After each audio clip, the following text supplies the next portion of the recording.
Ce journal vous est présenté par Font des promotions de l'industrie. Votre partenaire privilégié pour la réussite de vos projets.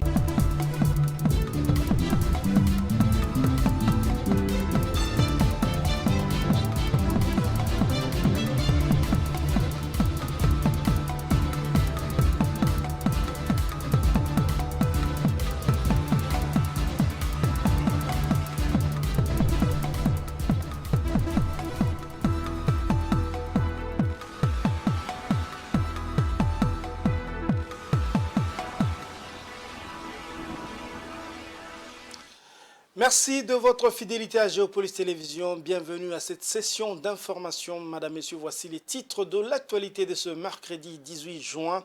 Une nouvelle coalition voit le jour dans le paysage politique en RDC. Jean-Marc Akabound crée la coalition de la gauche congolaise. Dans la feuille de route de la nouvelle plateforme, entre autres, le besoin déjà d'un dialogue politique inclusif au pays. À la une, également, avis aux parents, la saison sèche bat son plein. Comment se prémunir et prémunir les jeunes enfants du froid, parfois responsables des grippes saisonnières. Nous avons fait réagir un spécialiste, vous le suivrez dans ce journal. Et puis, à l'international, le Nigeria fait face à une crise de liquidité sans précédent, une pénurie qui crée l'incertitude dans le chef de la population.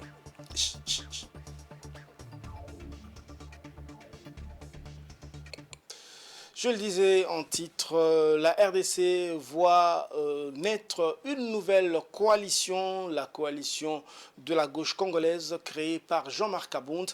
La nouvelle plateforme plaide déjà pour la mise en place et l'organisation d'un dialogue inclusif en République démocratique du Congo. José Junior Owawa.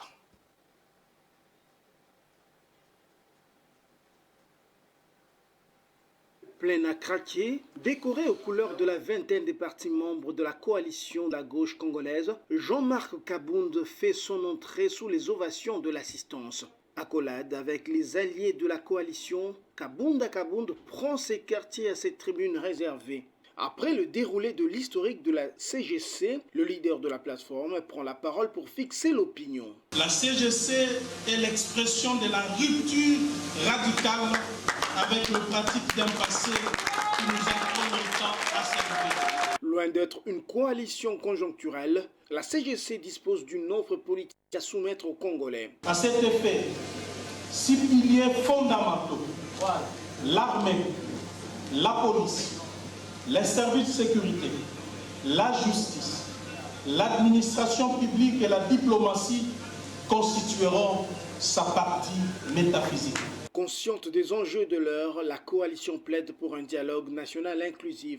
Nous souhaitons que le Rwanda et la RDC de Washington doivent impérativement aboutir à 2 objectifs, la cessation immédiate des hostilités et le retrait inconditionnel de l'armée rwandaise de notre sol. La coalition de la gauche congolaise demande fermement au Conseil de sécurité de l'ONU, appuyé par l'Union africaine, de prendre une résolution contraignante pour pousser le pouvoir de Kinshasa à convoquer sans tergiverser un dialogue national inclusif conformément aux principes de la Charte des Nations Unies, notamment dans son chapitre 6. Après avoir planté le décor, Akabound et ses alliés affichent leur ambition dans cet environnement politique et social en pleine mutation.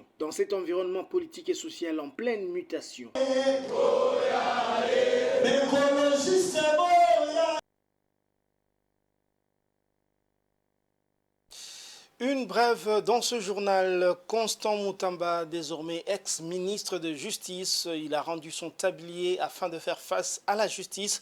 Dans sa lettre de démission, le désormais ancien ministre de Justice s'est fendu de cette déclaration après avoir échappé à plusieurs tentatives d'empoisonnement et d'élimination physique. Le réseau mafieux, y compris ceux infiltrés au service de nos ennemis, ont réussi à m'humilier en raison de mon engagement toute la journée de ce mercredi. Des rumeurs faisaient état d'une fuite de l'ancien ministre d'État à l'ambassade de Cuba pour un possible exil dans le pays de Fidel Castro.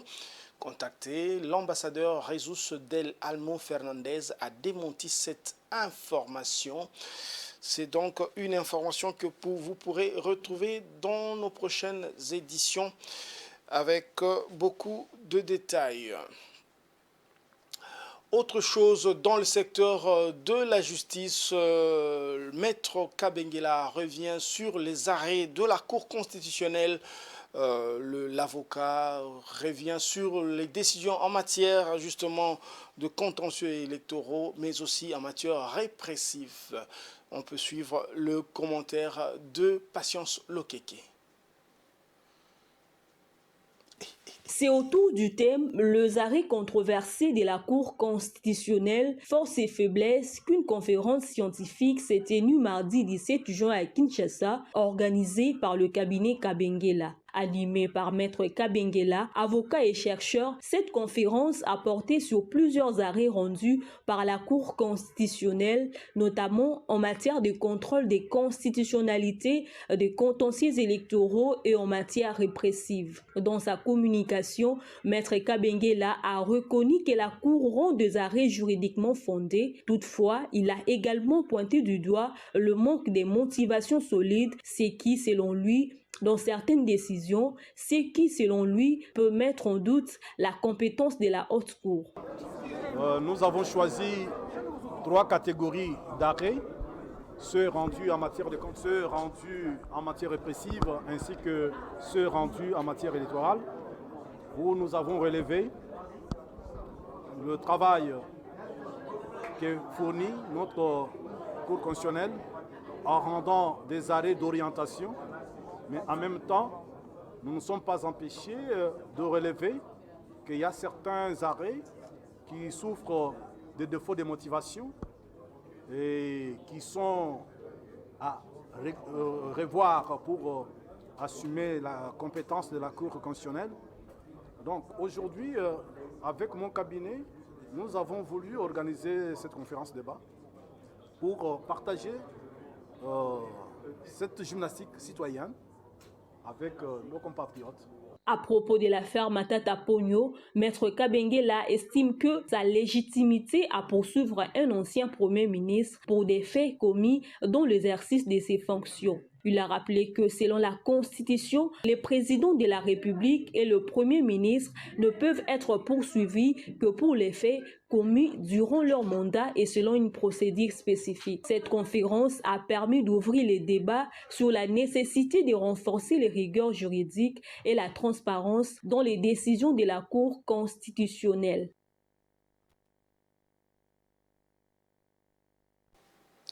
Je l'avais annoncé en titre, alors que la saison sèche s'installe, les températures commencent à baisser, ce qui expose les enfants à des risques sanitaires accrus, notamment aux maladies liées au froid. Le docteur Yves Mwanza souligne l'importance des mesures préventives pour protéger les plus jeunes, notamment en veillant sur leur habillement, leur alimentation et leur hydratation. Adopter ces gestes simples est essentiel pour garantir le bien-être des enfants durant cette période délicate. Gigi Ninde.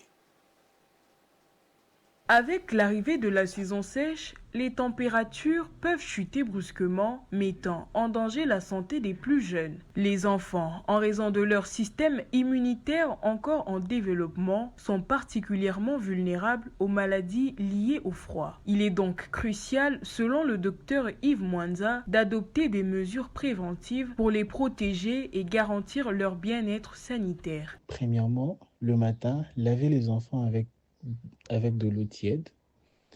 S'il fait plus froid, il faut essayer de leur essuyer avec de l'eau tiède et avec un gant approprié, tout en essayant de limiter le contact de l'eau avec l'enfant pour préserver sa santé.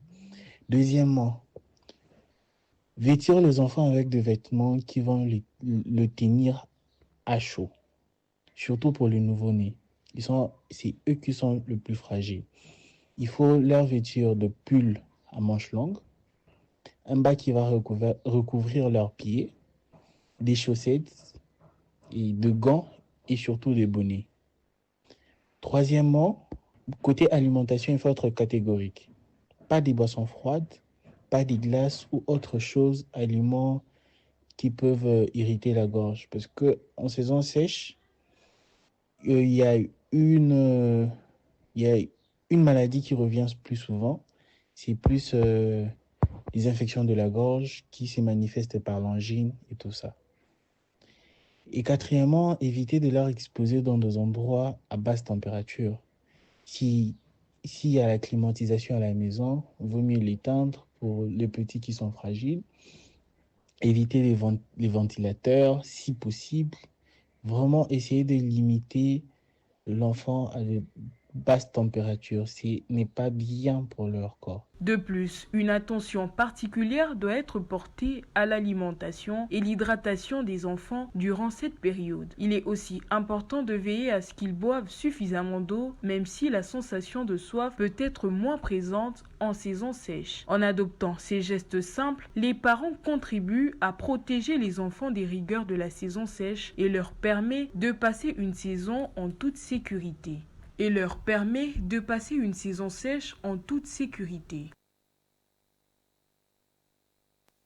Encore une brève dans ce journal en prévision de la participation de la RDC à l'exposition universelle Osaka 2025. Rachel Pungu, directrice générale de l'Agence nationale pour la promotion des investissements, a échangé avec le ministre du Commerce extérieur Julien Paluku dans ses bureaux pour une séance de travail portant sur l'évaluation des préparatifs de la semaine congolaise qui se déroulera du 23 au 30 juin et plus particulièrement sur la tenue du Forum d'affaires RDC-Japon le samedi 28 juin 2025. La délégation congolaise s'attelle à mettre en avant l'expertise entrepreneuriale locale. Allez, on va faire une petite incursion dans l'industrie cacaoyère. Et qui dit cacao, dit forcément Côte d'Ivoire. Direction donc Grand Bassam, dans la périphérie d'Abidjan, où des journalistes scientifiques venus d'Afrique, de l'Europe, mais aussi d'Amérique, ont fait une incursion dans le centre Abel. Dans ce domaine de 24 hectares, plusieurs expériences agricoles sont développées sur base des pratiques écologiques, c'est-à-dire en utilisant de biofertilisants. Mais au-delà de considérations écologiques, nous avons voulu avoir le cœur net sur l'industrie du cacao. La Côte d'Ivoire a-t-elle les moyens techniques pour transformer les fèves de cacao en chocolat? Un challenge, le défi donc de transformation auquel sont confrontés plusieurs pays, dont la RDC. Suivez. Comme la RDC, la Côte d'Ivoire est un pays à fort potentiel agricole.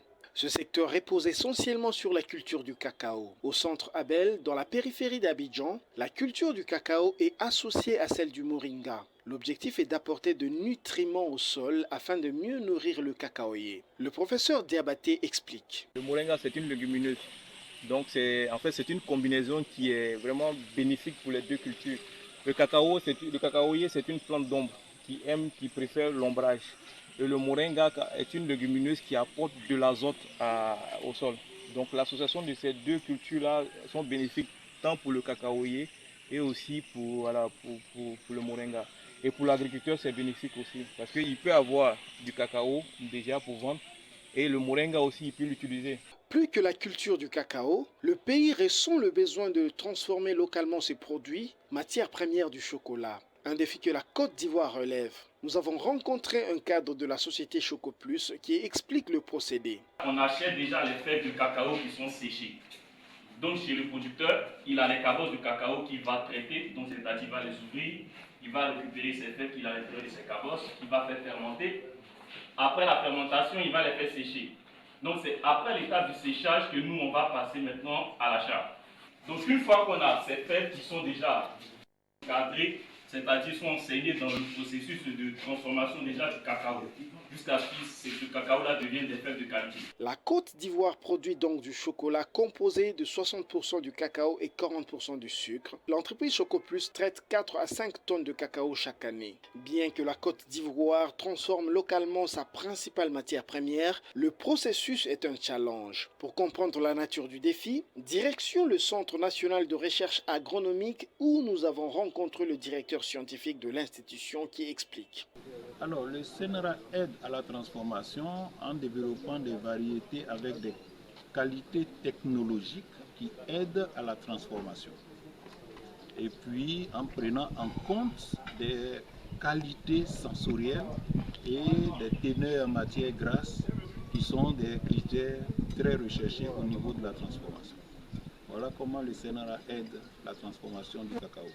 Si on parle de transformation en termes de volume de transformation, alors ça relève d'une politique de mise en place d'unités industrielles ou de mécanismes de transformation. En Côte d'Ivoire, la transformation du cacao est un triple défi à la fois technique, scientifique et financier.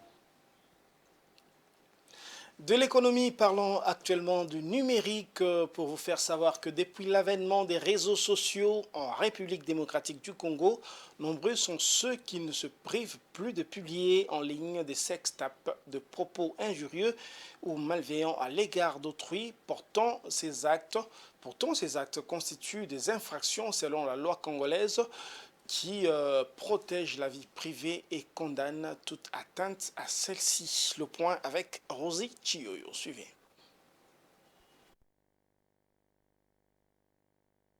En République démocratique du Congo, la divulgation des informations sur la vie privée, la publication de sextapes, les insultes ainsi que les propos malveillants à l'égard d'autrui sont devenus monnaie courante sur les réseaux sociaux. Depuis l'avènement de ce dernier, les choses ont évolué à grande vitesse. Des personnes sans gêne se permettent de diffuser des vidéos compromettantes d'individus sans leur consentement pour nuire à autrui. Cette pratique est devenue très fréquente malgré la promulgation du Code sur les numériques au pays qui réprime ce genre de méfaits. Pourtant, en droit congolais, toute personne portant atteinte à la vie privée d'autrui est passible de sanctions. La Constitution de la République démocratique du Congo, du 18 février 2006, en son article 31, garantit effectivement pour toute personne le droit au respect de sa vie privée. De ce fait, toute violation ou atteinte à ce droit expose son auteur à des poursuites, notamment pénales. S'agissant de la violation de ce droit par la publication, la diffusion des images, vidéos compromettantes ou encore obscènes, le droit pénal congolais ne demeure pas indifférent. C'est ainsi que le décret du 30 janvier 1940 portant code pénal congolais, en son article 175, incrimine le fait pour toute personne de publier, soit de diffuser, ou d'exposer des vidéos ou encore images compromettantes à l'endroit d'une personne. Et cette prévention est nommée outrage public aux bonnes mœurs. Bien sûr, avec l'essor actuel du numérique, l'ordonnance loi du 13 mars 2023 portant code du numérique dans notre pays incrimine également ce fait de diffuser toutes les informations, toute information plutôt fausse, compromettante au sujet d'une personne. Cela est bien sûr prévu par l'article 360 de la loi précitée. C'est ainsi qu'il y a lieu de retenir que toute personne qui s'évertuerait à publier des images obscènes compromettantes au sujet d'une personne sera poursuivie ou poursuivable auprès des instances judiciaires. L'atteinte à la vie privée a des conséquences très graves. Avec l'évolution constante de la technologie, il est très difficile, voire impossible, d'effacer complètement une histoire. Les gens partagent des contenus à longueur de journée. Les photos et les vidéos compromettantes sur la vie privée d'une personne qui sont publiées peuvent facilement être à la portée de tous. Face à cette dérive numérique, la sensibilisation au respect de la vie privée et à la responsabilité en ligne devient une urgence pour préserver la dignité humaine dans l'espace virtuel. Parlons sport à présent. Coup dur pour le tout-puissant Mazembe. Le club louchois a été sanctionné par la commission de gestion de la Ligue nationale de football pour avoir aligné de manière irrégulière le joueur Patrick Mwangulu. C'est un reportage, un commentaire signé Blest Kuzola. Le tout-puissant Mazembe reçoit un coup de massue à la suite de l'alignement irrégulier de l'attaquant malawite Patrick Mwangulu en match aller de play-off du 30e championnat national Illico Cash Ligue 1. Les Corbeaux louchois ont écopé de 2 forfaits au bénéfice de l'AS Maniema Union de Kindu et du FC Les Aigles du Congo de Kinshasa. Cette décision officielle émane de la commission de gestion de la Linafoot qui s'est prononcée sur le litige opposant l'AS Maniema Union et les TP Mazembe concernant l'alignement jugé irrégulier du joueur Patrick Mwangulu lors de la rencontre disputée le 4 mai 2025.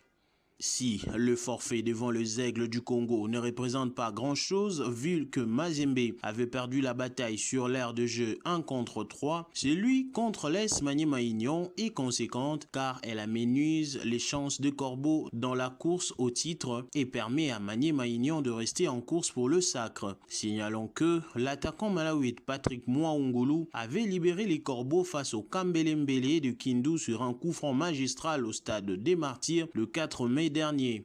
Malheureusement, c'est désormais préjudiciable au club de Moïse Katumbi étant donné que le joueur avait déjà joué la même phase aller de play-off au sein du CS Don Bosco le 23 avril de la même année. Selon certaines sources, le TP Mazembe déposera un courrier à la Fédération congolaise de football d'ici quelques heures en contestation de la décision prise par la commission de gestion de la Linafoot. Et si la réponse n'est pas en sa faveur, le club congolais sera obligé d'aller à la CAF, ensuite au TAS dans un bref délai au travers un chronogramme échelonné. Ce dossier est loin d'être terminé. Peut-être pour Bachala Mongo, des réponses. Et pour approfondir ce sujet, nous recevons ici sur le plateau notre spécialiste maison, Blest Kuzola. Bonsoir. Bonsoir Patrick Unga. Voilà, Blest Kuzola, Mazembe perd 2 matchs par forfait. C'est un coup dur. En effet, c'est donc un coup dur que Mazembe a donc eu parce que dans cette course au titre, les points gagnent en tout cas maintenant. C'est vraiment terrible. Et Mazembe avait aligné un joueur irrégulier à la personne de Patrick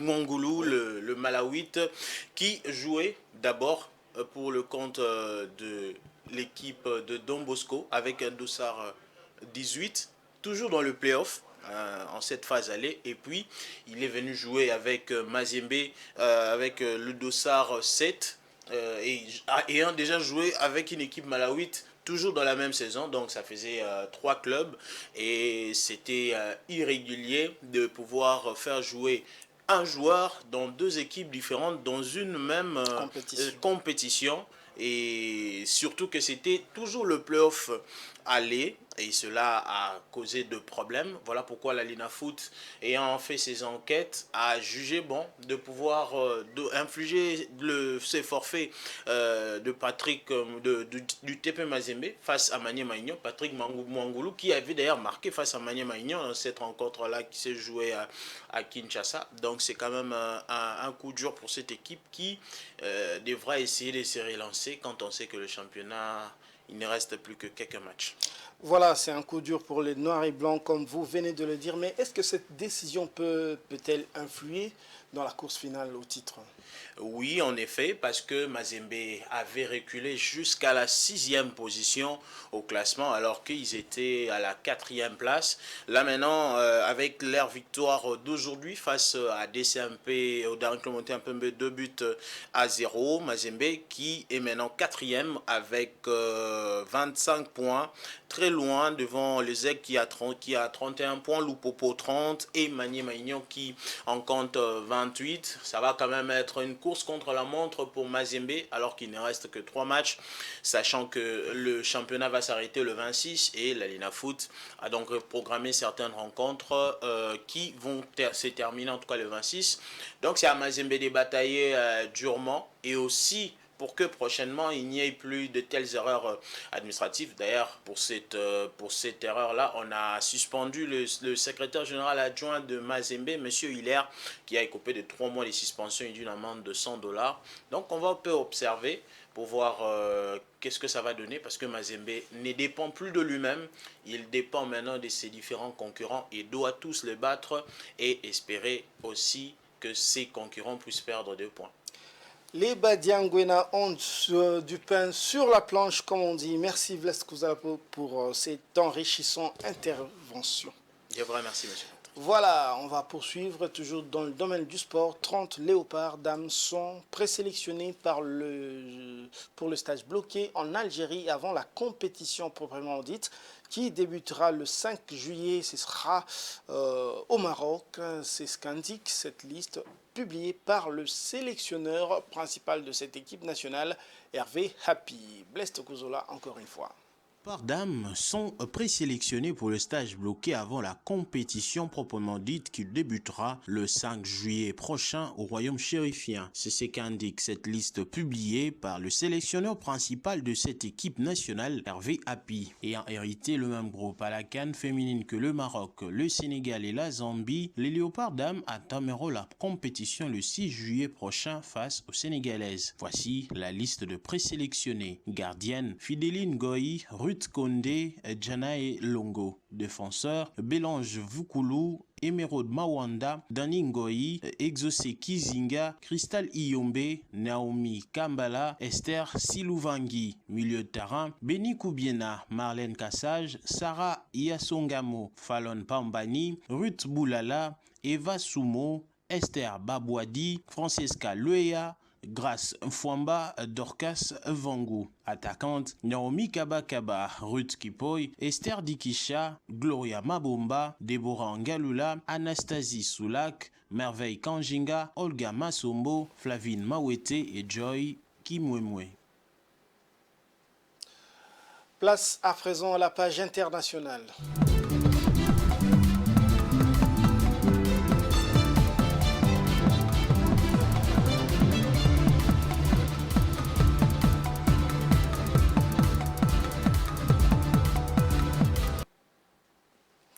Je l'avais annoncé en titre, le Nigeria fait face depuis les débuts de l'année à une crise de liquidité sans précédent.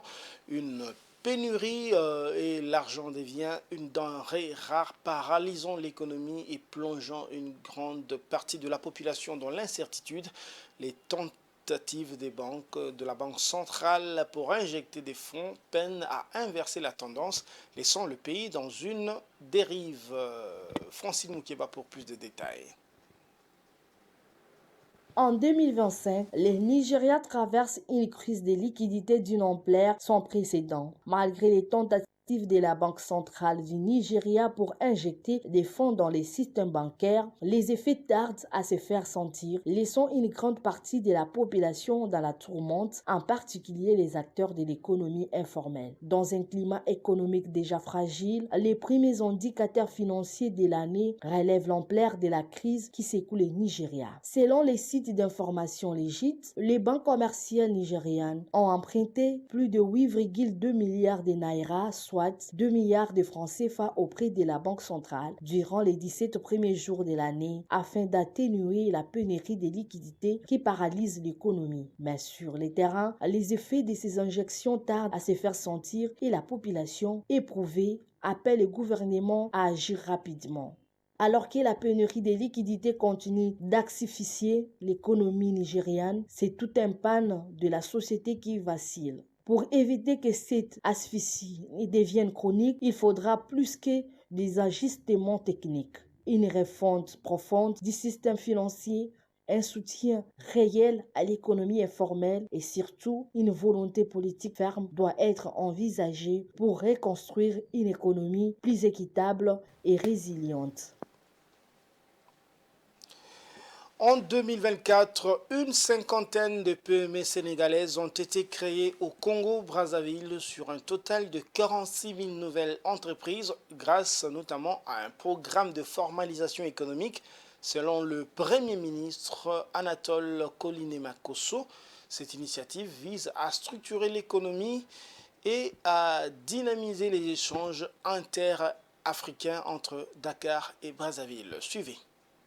En 2024, une cinquantaine de petites et moyennes entreprises sénégalaises ont été créées au Congo dans le cadre d'un programme gouvernemental visant à formaliser l'économie, a annoncé ce dimanche 15 juin 2025 le Premier ministre congolais Anatole Koliné Makosso en visite de travail au Sénégal depuis le 10 juin. Ce programme a permis à 2 entrepreneurs sénégalais de se lancer dans des activités économiques structurées, contribuant ainsi à la transition du secteur informel vers le formel.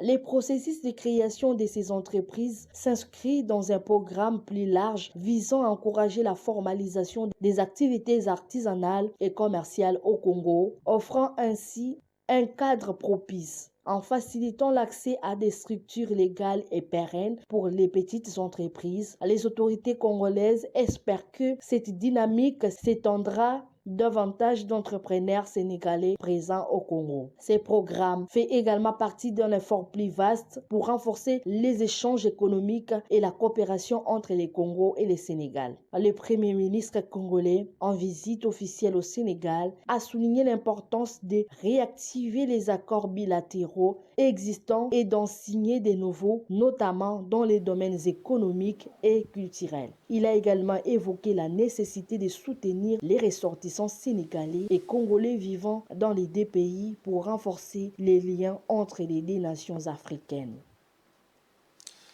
Place à présent à l'actualité vue par les différentes publications de la ville de Kinshasa. La revue donc est sélectionnée et commentée par Damani Mujinga. Suivez.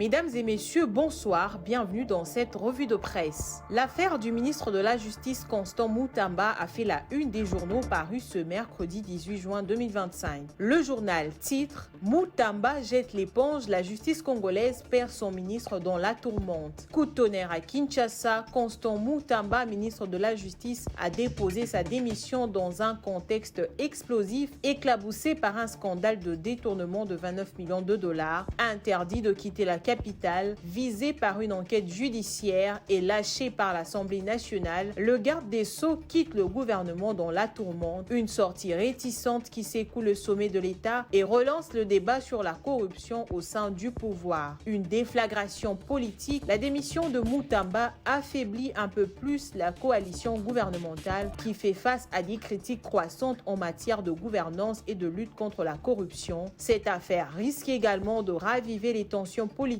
dans un pays où les scandales financiers dans la haute administration suscitent l'indignation de l'opinion publique, écrit le quotidien. Moutamba est-il victime de sa propre turpitude ou d'un complot politique, s'interroge le Phare. Son dossier continue de susciter des réactions et commentaires dans les sens divers. Certains fustigent le piège lui tendu par des magistrats qui ne supportaient pas le voir à la tête du ministère de la Justice à cause notamment du changement qu'il est en train d'impulser, lesquels met en mal les intérêts égoïstes de plusieurs magistrats qui croient que le jeune ministre est venu leur arracher le beefsteak de la bouche. Au mois de novembre de l'année dernière, alerté par une information faisant état de l'achat d'un immeuble de près d'1 million d'euros par le procureur général près la Cour de cassation en Belgique, le ministre avait ordonné l'ouverture d'une enquête sur le dossier. Depuis lors, les rapports entre les 2 personnages n'ont jamais été au beau fixe. Est-ce que le procureur Firmin Vondé aurait-il saisi l'occasion de se venger? Difficile d'affirmer ou infirmer. De son côté, Info 27 revient sur la réjouissance de Kigali des poursuites contre Moutamba. En autorisant les poursuites judiciaires contre le ministre Constant Moutamba, l'Assemblée nationale congolaise vient peut-être de livrer une victoire politique à Kigali.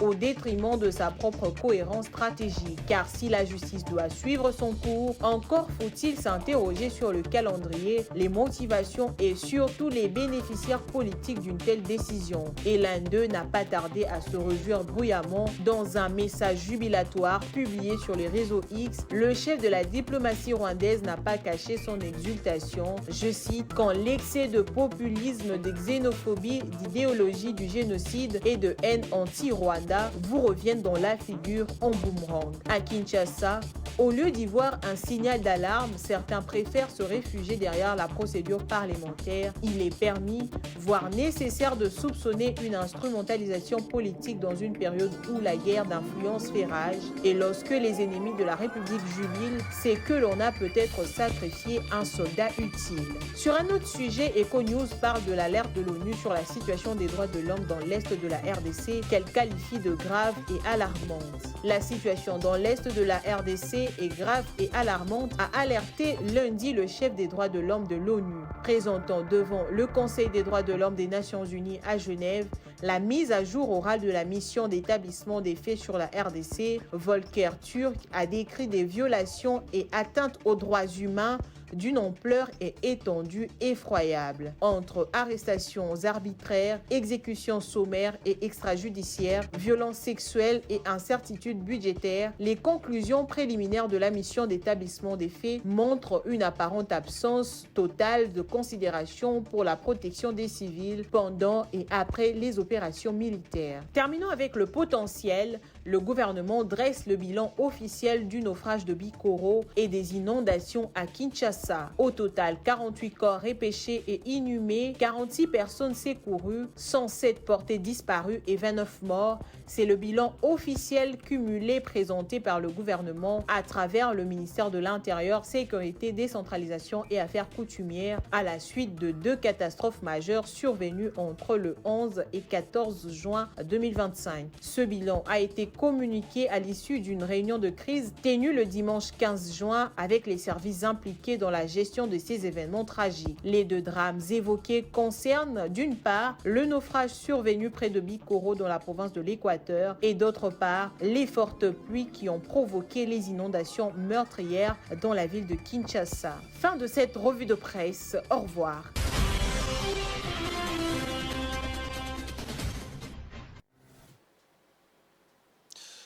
Et c'est la fin de cette édition, mais avant de la boucler complètement, je vous en rappelle ses principaux titres. Une nouvelle coalition voit le jour dans le paysage politique en RDC. Jean-Marc Akabound crée la coalition de la gauche congolaise dans la feuille de route de la plateforme. Entre autres, il y a le besoin d'un dialogue politique inclusif au pays, vous l'avez suivi. Et puis vous avez également suivi avis aux parents, la saison sèche bat son plein. Comment prémunir les jeunes enfants du froid, parfois responsables de la grippe saisonnière? Vous avez suivi le spécialiste dans ce journal. Et puis à l'international, le Nigeria fait face à une crise de liquidité sans précédent, une pénurie qui crée l'incertitude dans le chef de la population. C'est la fin de cette édition. Merci de l'avoir suivi et bonne continuation sur Géopolis Télévision.